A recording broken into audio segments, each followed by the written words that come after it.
We all know about the Internet of Things, but what about the Internet of Trucks?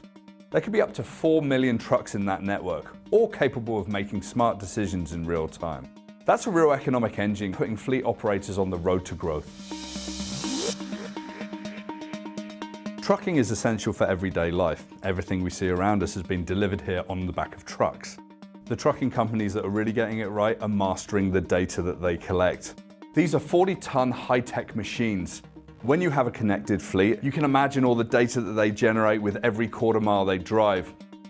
The mandate that all trucks be equipped with electronic logging devices opened the data floodgates. Now strategic carriers are widening their scopes. They track engine hours, they track fuel consumption and vehicle maintenance. Just shaving 1 minute off the time of delivery can actually result in hundreds of millions of dollars in additional profit. And that's just the beginning of what's possible.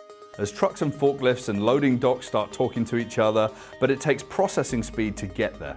It's easy to get information about your fleet, but the future really is around understanding that edge-to-edge intelligence that allows us to process data at the edge and turn it into near real-time insights. In the next 20 years, we're going to see the majority of trucking on the road working in these autonomous lanes.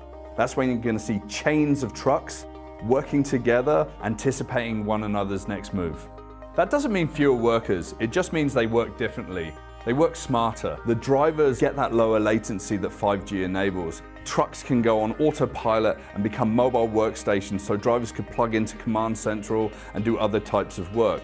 With 5G, you're going to have trucks coming off of autonomous lanes to dock at hubs where humans could take the wheel for those complicated last miles through cities or residential areas. Carriers will need precise visibility into their fleet to manage those handoffs.